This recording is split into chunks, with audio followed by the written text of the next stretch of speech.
Hello, folks, and welcome back to News from Nowhere, Scotia's weekly podcast following the news shaping Scottish politics. My name's Coll McCail, I edit Scotia, and today is Sunday, the 21st of June. I'm delighted to be joined as ever by Rory Hamilton. Rory, how are things? I'm very well, thanks, Cole. How are you? Very well, very well. Sam Ruffnell-Williams is not here this week because he's off enjoying some time away, which is well deserved. So it's just Rory and I this week, but we've got lots of stories to talk about before we dive in. A reminder that we're running our post-election fundraiser here at Scotia just now and trying to recruit 25 new patrons before the end of June. We got a great response, as I said last week, to our initial push for donations, and we're hoping to keep that up. So if you've got the price of a pint spare at the end of the month, you can find us on Patreon. We also have a newsletter and a WhatsApp channel that you'll find linked below. If you've not got the spare cash available to donate to Scotia on Patreon at the end of the month, you can leave us a review wherever you're listening or subscribe to our YouTube channel. Without further ado, let's crack on with the headlines. Let's start this week with the news that John Swinney will not introduce a moratorium on proposed hyperscale data centres across Scotland. In response to a question by co-leader of the Scottish Greens, Ross Greer, at FMQs this week, the First Minister said that a proposed moratorium was nothing but a matter for local government and local councils, refusing to intervene in proposed planning proposals, which John Swinney said, as I say, were a matter for councillors, not necessarily for Parliament. Now, this neglects the fact that the Scottish Government is deliberately attracting data centres to Scotland through the Fourth National Planning Framework, as we discussed extensively on an episode of News from Nowhere just a couple of weeks ago. So we won't dwell on the question of data centres. The headline story is just that John Swinney has ruled out introducing a moratorium at the moment, and we'll return to this issue over the next couple of weeks for sure. Rory, what have you got in terms of headlines this week? Well, topping the headlines for me is the continued financial crisis at Dundee University, which has come out this week saying that the university will go bust by 2028 unless it presses ahead with the loss of 190 more jobs, in addition to the around about 650 jobs that have been already been cut in recent years. This comes off the back of the institution looking to find a further £20 million in savings. And of course, for those of you who might have followed this closely over the most recent years, this comes after some serious financial mismanagement by Dundee University's senior management groups, who have, in various roles, resigned or absolved themselves of all responsibility by sort of leaving before this news came out. And really sort of conceptualizes the crisis in Scotland's higher education as hundreds of jobs split between both teaching and professional services are just being hemorrhaged through financial mismanagement. Yeah, and that's not the only grim industrial story in the news this week. The planned closure of the Shield Hall coffin factory in Glasgow by Co-op Funeral Care is going ahead, with 80 skilled local jobs at risk. Now, the closure of that site would end a century of craftsmanship in Glasgow and leave local workers absent a future employer. Another instance of job losses, one of many sweeping the country at the moment, and one absolutely worth mentioning. In other news, reporting by the Ferret this week, and this is interesting, exposed the fact that nearly 1,000 offshore companies which own Scottish land are missing from the Scottish Government's land ownership register. Now, failure to register on that list is illegal, and therefore these companies and these owners are violating the law. Some of the owners who haven't registered their properties include JP Morgan, HSBC, and the State of Qatar.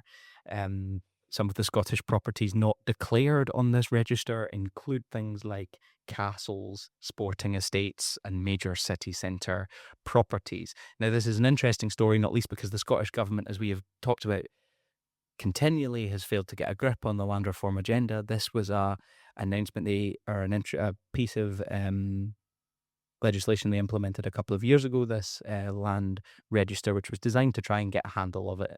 And obviously, owners are flouting it with quite some success, given the fact the Ferret established there were more than 1,766 offshore owned properties in Scotland not declared. So great reporting from the Ferret and a sad reality regarding land ownership and its concentration in Scotland. Back to you, Rory. Yeah, next up for me is new. I'll start that again. For me, Stephen Flynn has taken the first foray into his sort of new role as Transport Secretary, with news this week that, as quote unquote, Scotland's troubled transport agency, according to the Herald, faces the axe under plans for one of the biggest ever shake-ups in how ferries, roads, and railways are operating. I think largely this is being framed in the context of the CalMac and CMAL sort of troubles over to put it lightly, over the last few years under SNP management, and I think this also plays very well into Ivan McKee's brief of public sector reform, as there's around 600 permanent staff who are now facing uncertainty. I think this is yet to be confirmed, but yeah, something definitely to keep an eye on, and possibly a sign of further things to come. As we've already talked about, scrapping the quangos has been a bit of a shibboleth for the right, not without good reason, but perhaps not the way to go about things. Back to you, Coll. Yeah, absolutely. Stephen Flynn really getting into his ministerial brief this week and not necessarily with any good news. He made a statement to Parliament, his first as Economy Secretary, which really did recommit the Scottish Government to its economic agenda of attracting foreign direct investment. I'll quote from a segment of that speech. First, we must continue to unlock investment. We all know that Scotland continues to have the highest levels of foreign direct investment outside London. We all know that it was the Scottish Government that put those conditions in place. However, we can and we must go further to make Scotland the best place in the United Kingdom to do business and to create an environment where we can make it easier to turn investor interest into real projects and real jobs. So that's a recommitment from the Scottish Government to the politics of the previous Parliament, with an explicit effort to bring in international capital to Scotland, which we know delivers far, far too little for local communities and workers themselves. The response to Stephen Flynn's speech tells you all you need to know. Tom Hunter said it was a speech from a man who he was prepared to do business with, and we've talked about Tom Hunter and Willie Hawkey's Go Radio Business Show in recent weeks a lot. Other news this week, and this is interesting, the introduction of a quote-unquote media pen at Holyrood, which has led to the eruption of a transparency row. It was announced journalists will have restricted access to politicians after First Minister's questions. There's going to be a designated area for journalists to question party leaders from, and that follows feedback from a range of building users and discussions with all parties, said the Parliamentary Bureau in Holyrood. Now, reactions to this across the parties were mixed. Notably, Ross Greer and Thomas Kerr found room for agreement in supporting the pen. Asked about it, Ross Greer told journalists to have a word with some of your colleagues about their behaviour. Not very free press, one might add. This was, of course, a media pen in the People's Parliament, where we like to profess transparency is central to everything the Parliament does.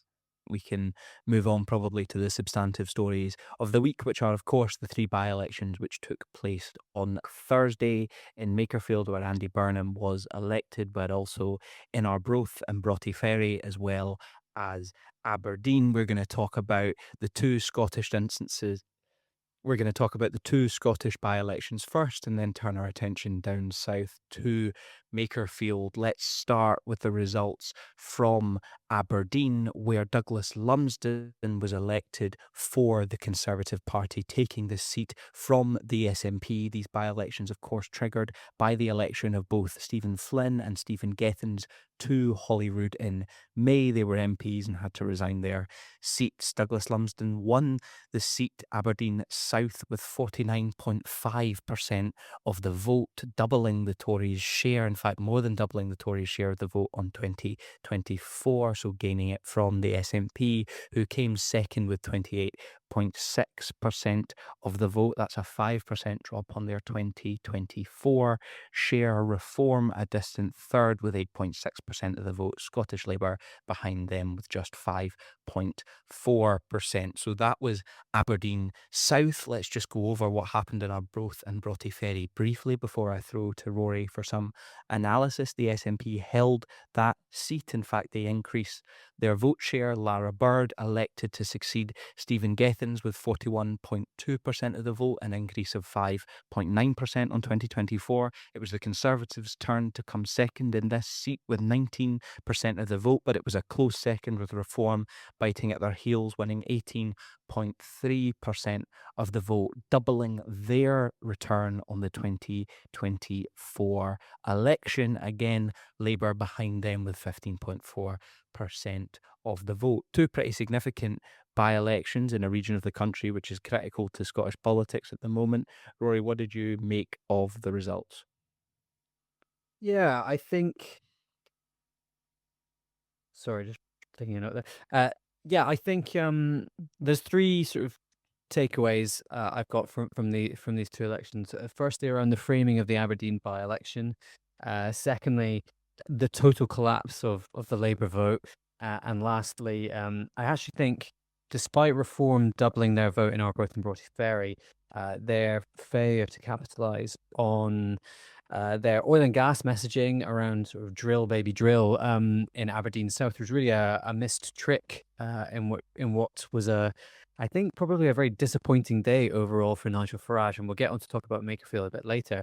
But yeah, I think this is certainly a time for Reform to go away, regroup, think about what their strategy is if they want to actually continue to make inroads as they have been doing. But back to my first 2 points, I think I'll hit Aberdeen first in the sense that I'm very frustrated in the way that this has been framed. All the talk from journos and from the Conservatives and even actually from Richard Thompson, the SNP candidate, has been around it being a sort of quote unquote referendum on oil and gas. And I think this is a really ridiculous take. It's a very binary simplification of what the issues are for people in Aberdeen. Now, of course, the oil and gas sector plays a large role in the economy in Aberdeen, but I think the way it's been framed around this, it just highlights, the lack of substance to the discourse around the just transition, around renewable energy and energy security. And I think things are being framed in black and white around, it has to be oil and gas or it has to be renewables. And it doesn't give actually nuance to things like, the fact that workers can transition to the renewable sector with investment, with support, with skills and training away from fossil fuels. And actually that there is an opportunity to create jobs in a growing sector, or what should be a growing sector in renewables.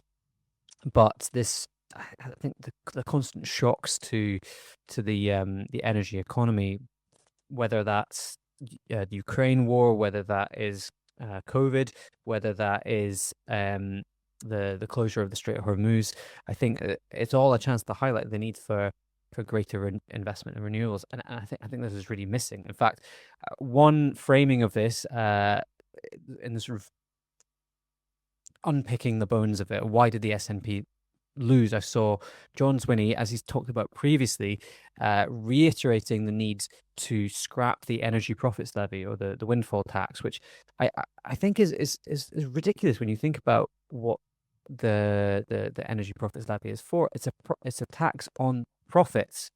It's not a tax on the jobs, and to it was broadly supported at the time that it was introduced, including by the SNP, because energy companies were making an absolute killing off of the skyrocketing energy prices that occurred in response to Russia's invasion of Ukraine. And the fact that we're still in this scenario where Shell and BP are absolutely raking it in, the profits in the last financial year, in the first quarter of this year, more than doubled for BP, up to 3.2 billion, and for Shell, it climbed nearly a quarter to nearly £7 billion. That's a ridiculous amount of money. And to advocate and to say that this is the reason that there's not investment in renewables, and that's why people in Aberdeen are struggling, I think is ludicrous. And so that really frustrates me about that. And then just quickly on our Growth and Broughty Ferry and Scottish Labour more broadly, before I hand back to you, Coll. I just think this highlights the fact that Scottish Labour haven't taken stock of their loss at Holyrood at all. They came second in both seats, I think, but certainly very close in 2024 in our Broughton Broughty Ferry by only if they'd got around about 1,000 more votes, it would have been a Labour seat and not Stephen Gethin's at the general election. And to go from a very close second to a fourth, an utter collapse, is shocking. And I think the fact that there's been no discussion whatsoever of whether Anna Sarwar should go, or whether Jackie Baillie, as a the sort of strategist behind the scenes for Scottish Labour, should still have a role to play in deciding the future of the Scottish Labour Party. I think that is, like, if you're a Labour voter, that's devastating, right? Because you're consigning yourself to oblivion. Like, it's a continual downward trend, and they didn't fire a shot in either of them. And I get the fact that, you've got to divert your energy somewhat towards supporting Andy Burnham if you see that as the best chance for change in the country.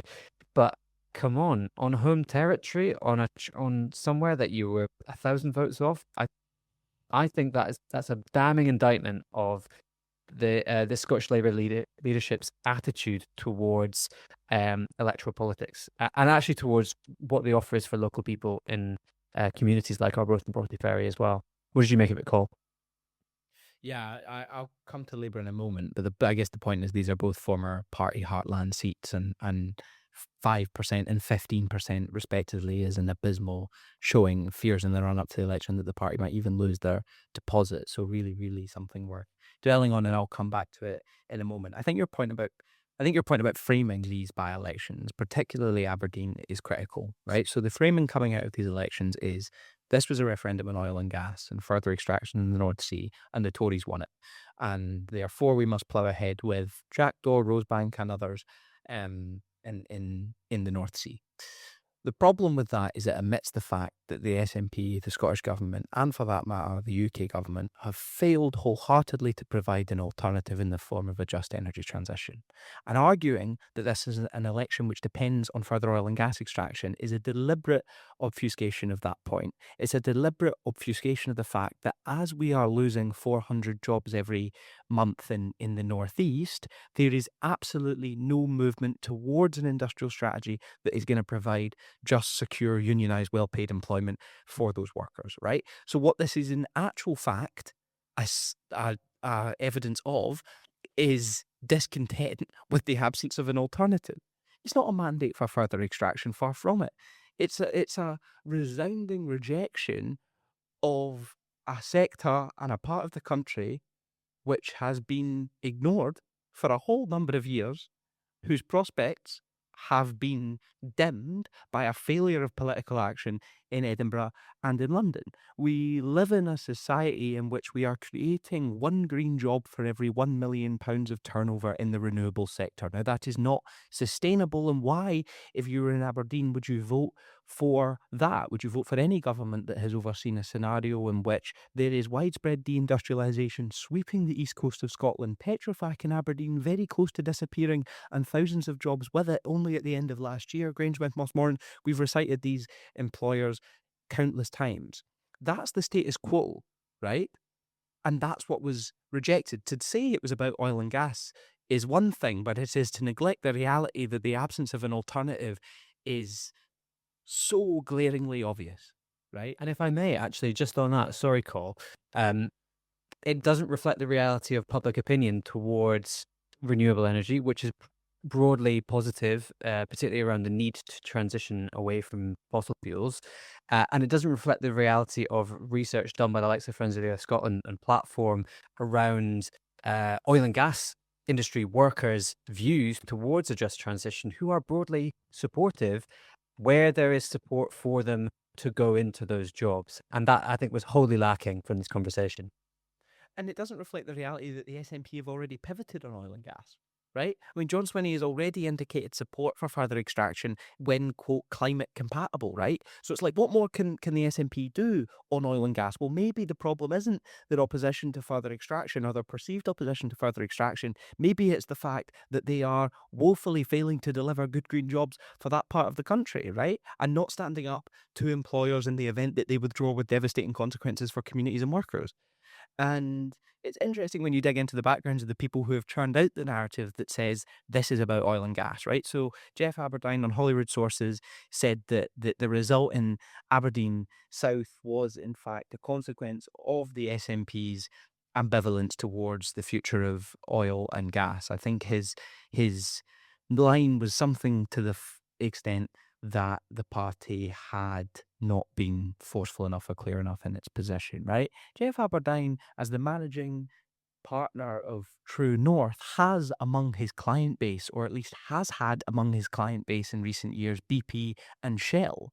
So I wouldn't underestimate the extent to which actors with a financial interest in perpetuating drilling in the North Sea are weaving a narrative here which is in favour of further extraction, and in favour of further extraction at the expense of an actual analysis of voters in Aberdeen. The Green Party on the list in Aberdeen Central just last month came second. Right now, these are two different constituencies. It's a different part of the city. I'm sure the makeup of it is different, but the point is that there is a narrative in how we portray Aberdeen in the northeast of Scotland, which doesn't measure up to the fact that on the list ballot, the Green Party were second.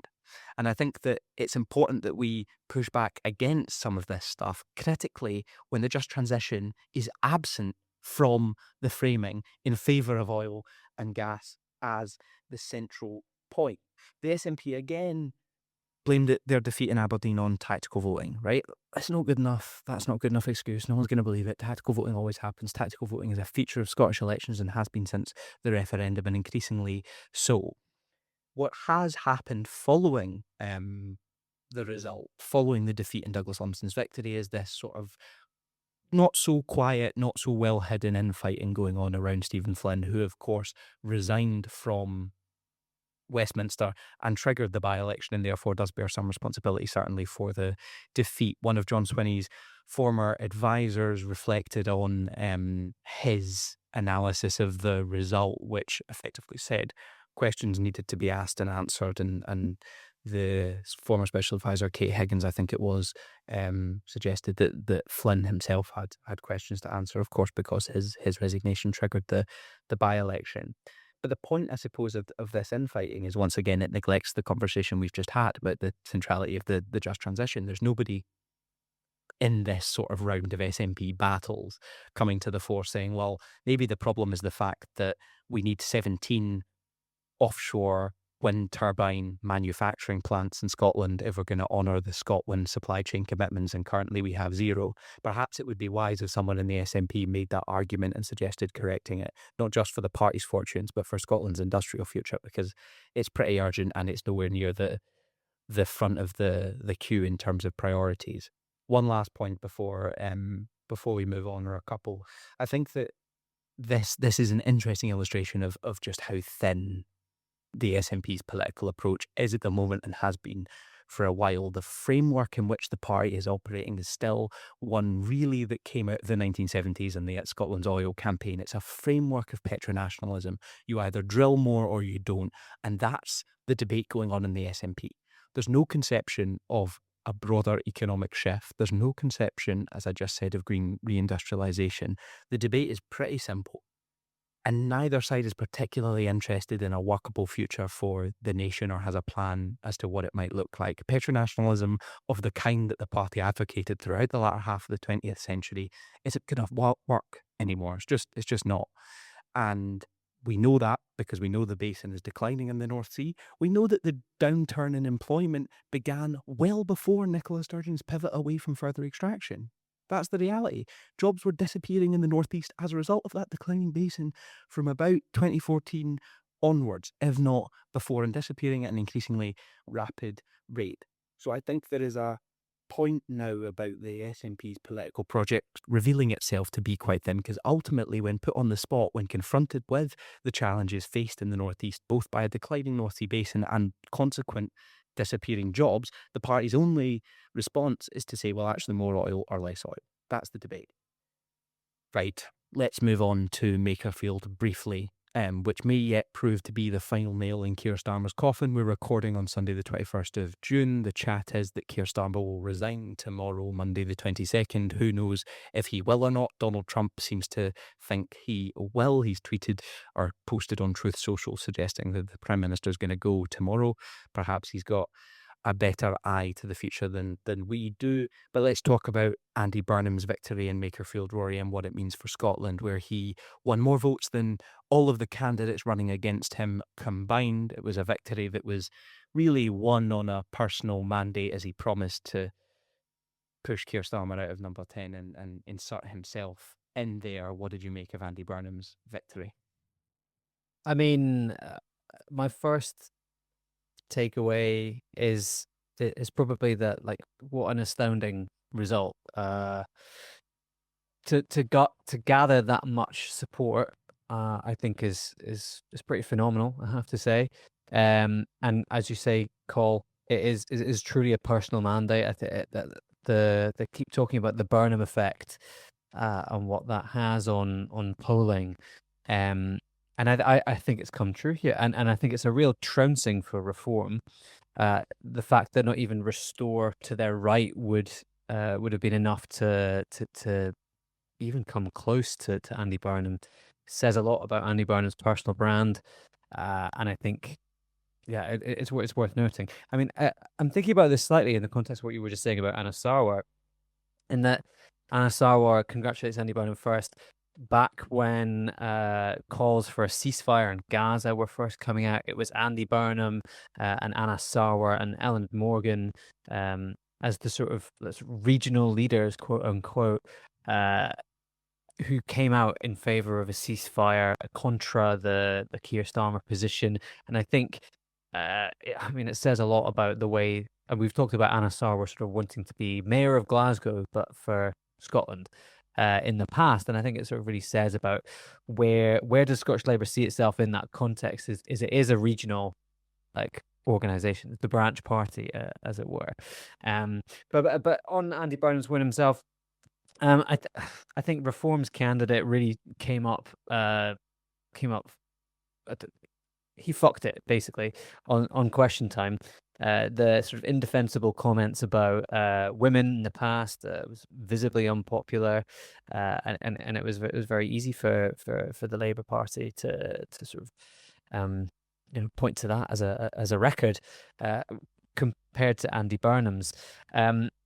What comes next is probably the thing which everybody is really wanting to talk about, and I'm quite. I don't know. I feel quite anxious about what's coming next. The chummy nature of Andy Burnham, his popular, the work he's done in Manchester, which has been good, but is quite limited in scope, I guess, on account of being in Manchester only, and the powers that you have as a devolved mayor. I think is, yeah, it's fine. And I am the eternal optimist, as I said to you this week, Coll.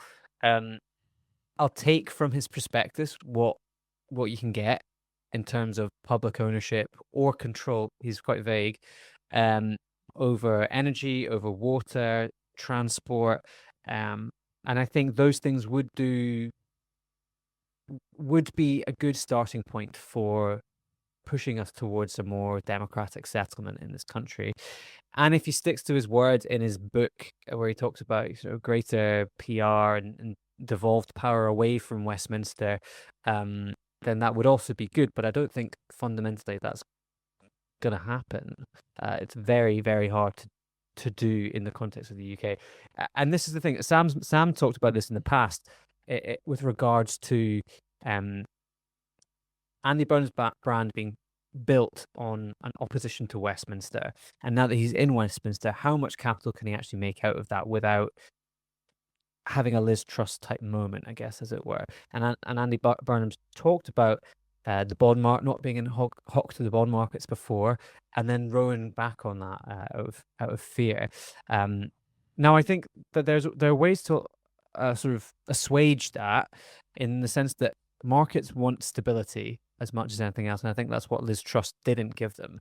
And so when you talk about greater planning, I guess, in terms of public ownership and things like that, to get away from the chaos of kind of what's happening right now, I think actually wouldn't necessarily be unappealing towards the markets necessarily.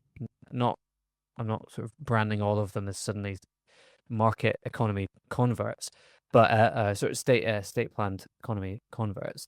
But I think there are things that he can do, which would take steps to making it a more equal settlement in this country. And I think I'm willing to bear that out. It depends on how the cabinet plays out. There's lots of signals already around some of the more right-wing figures in the cabinet maintaining a position. Shabana Mahmood, in particular, and even late signs that Ed Miliband might not supersede Rachel Reeves to become Chancellor. There's all of these workings out to happen. I think the things I'll say to wrap up are the strategic things that Labour can learn from this, in terms of Andy Burnham's personal popularity. It could actually save them a lot of seats, I think, come the next general election. But it depends on their ability to deliver on the sort of this anti-Westminster rhetoric that he's talked about, and that sort of greater devolution of powers and greater decentralization of the sort of project. Yeah, and I think I wonder, Coll, actually, maybe you can start with this or get to it at some point. But like, what does this mean for Nigel Farage? What does this mean for reform? I think it's it's the first sort of bloody nose I think they've really taken. Yeah, I don't know if it is. I think this is one of the interesting sort of things about Makerfield that sits outside the Burnham narrative that we often don't talk about, right? And it's like, perhaps the working class is not what the British media like to think it is, or as homogenous as the British media likes to think it is. And perhaps what we're beginning to see in Makerfield and Caerphilly and Gorton and Denton, and in by-elections that have taken place, high stakes by-elections that have taken place across the country, where reform had a realistic chance of winning, is an organic working class vote has turned out to prevent them from doing so. And in some cases, that's gone to Hannah Spencer and the Greens, and in others, like in Makerfield, it's gone to Andy Burnham. In Caerphilly, it went to Plaid Cymru. You could even say that in Aberdeen, it went to the Tories, or in Dundee, it went to the SNP.